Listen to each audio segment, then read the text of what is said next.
I'm Stella with WBRU Providence, and I'm on the phone with Sam, the drummer of Interpol. Thanks for calling in, Sam. How you doing? Hey there, Stella.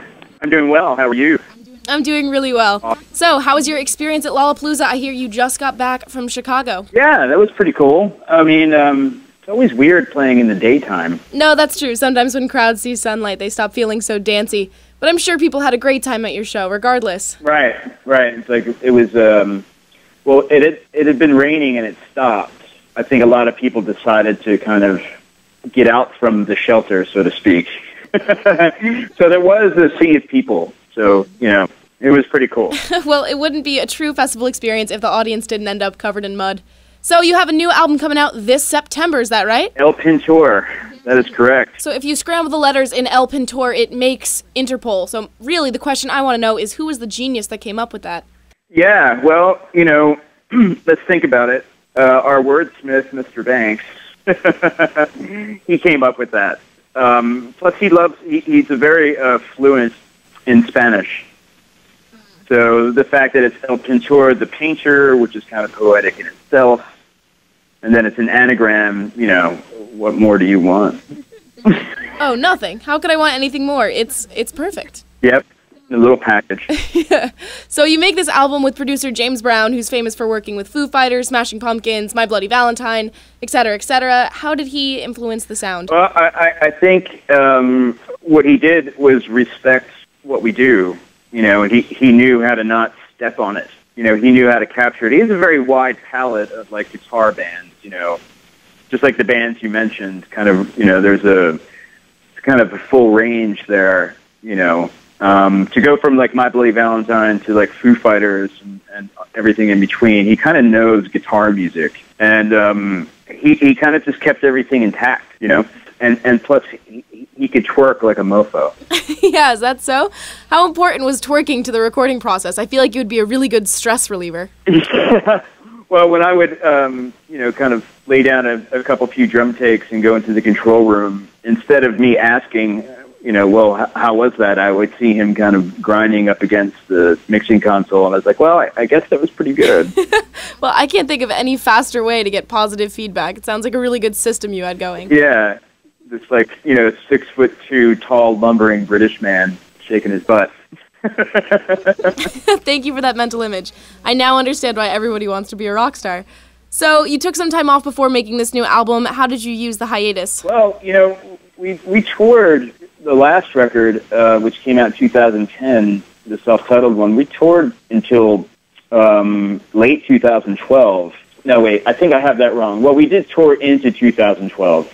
And we took the better part of 8 months to write this record last year. And so there was a couple solo projects, you know, between Paul and myself. But, you know, I think it's the whole illusion that 4 years has gone by since an album has come out. But there was a lot going on during, you know, in between 2010 and now. So there wasn't much of a hiatus per se. Okay, fair. But a lot did change in that time. This is the first album without some old members and with some new members. So what's that transition been like? Well, I mean, there's not really any new members per se. We had our touring keyboard player, Brandon Curtis, actually played on the record. He played keyboards on the record. That was a first.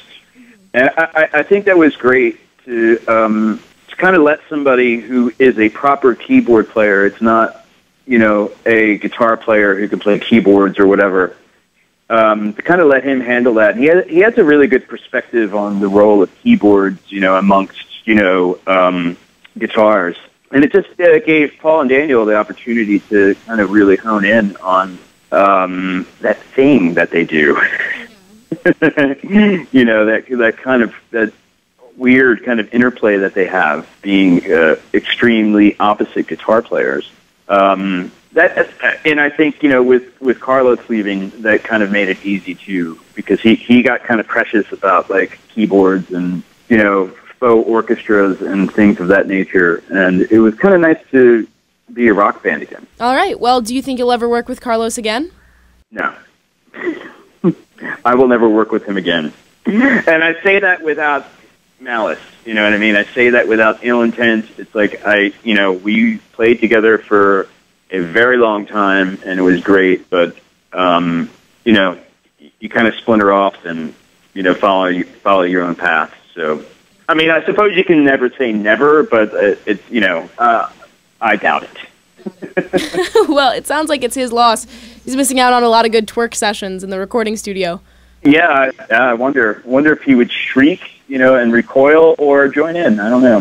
Well, I guess the world will never know. So you guys are really heavily associated with being part of the New York music scene. How's that been as a band? Has that really helped your growth, being part of the city? Well, I think especially at the time that the band was kind of about to, sign to Matador Records, there was just so much going on.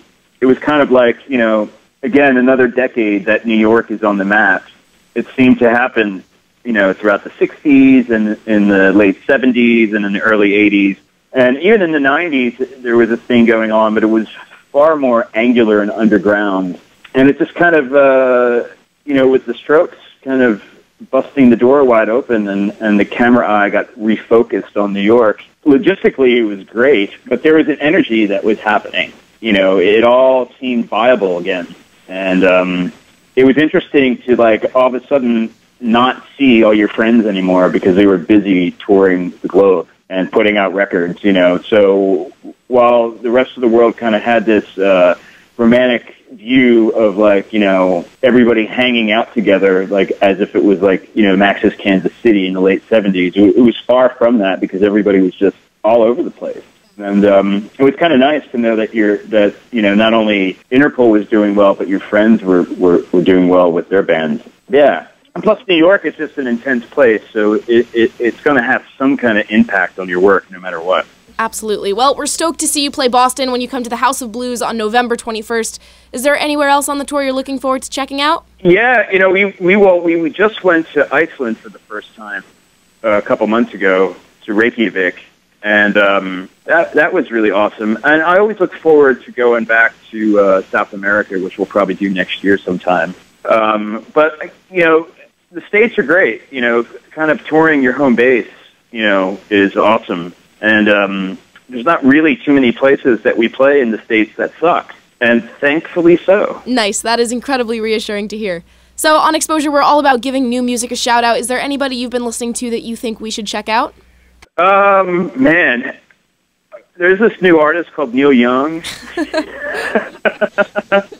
And there's another cool band, kind of, I don't know, they're kind of heavy metal, but that's what people call them, Led Zeppelin. Is that? I've been so 1970s these days. I don't know. Brand new music, I haven't really caught on to anything, and when I do, I can't remember what it is. I got to start writing that down again. Well, there's a lot of good new music out there, and we're very excited for El Pintor to join the ranks. Thank you so much for being on the phone, Sam. Oh, thank you for having me on the line. Absolutely. Well, for WBRU Providence, my name is Stella. Thanks so much for listening.